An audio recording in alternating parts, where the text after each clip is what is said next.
بسم اللہ الرحمن الرحیم۔ معزز سامعین و ناظرین، ہم آج آپ کو یوٹیوب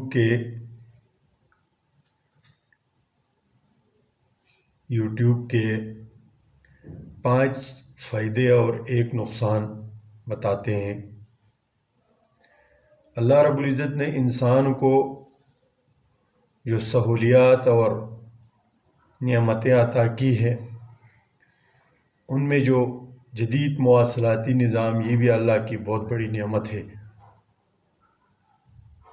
ہمیشہ سے اللہ کی نعمتوں کے استعمال کا 2 طریقہ رہا ہے، ایک مثبت طریقہ اور ایک منفی طریقہ۔ مثبت میں انسان اس کو اپنے بھلائی کے لیے استعمال کرتا ہے، اچھے کاموں کے لیے استعمال کرتا ہے، اچھی باتوں کے لیے استعمال کرتا ہے، یعنی اچھائی کے لیے استعمال کرتا ہے۔ اور برائی میں جو منفی پہلو ہوتا ہے، اس میں انسان اس کو غلط چیز کے لیے، غلط طریقے پر، غلط کام کے لیے استعمال کرتا ہے۔ یوٹیوب بھی ان مواصلاتی نظاموں میں ایک نظام ہے، ایک سسٹم ہے۔ اس کے فوائد میں ایک فائدہ یہ ہے کہ انسان کے لیے یہ علم کا بہت بڑا ذریعہ ہے۔ دنیا کے مختلف علوم و فنون کے ماہرین، آلات اوزار کے ماہرین اس پر آپ کو میسر آتے ہیں۔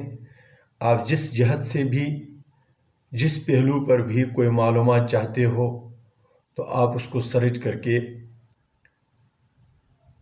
اپنے علم میں لا سکتے ہیں۔ تو علم کا بہت بڑا ذریعہ ہے۔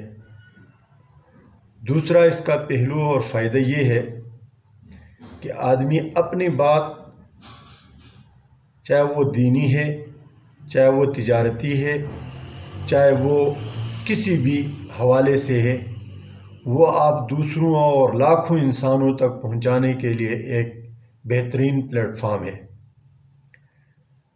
تیسرا فائدہ اس کا یہ ہے کہ اس میں انسان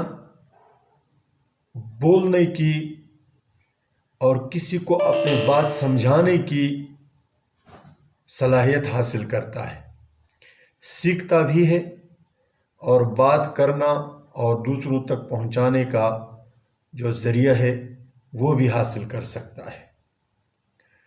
چوتھا فائدہ اس کا یہ ہے کہ اس میں آدمی پیسہ کما سکتا ہے۔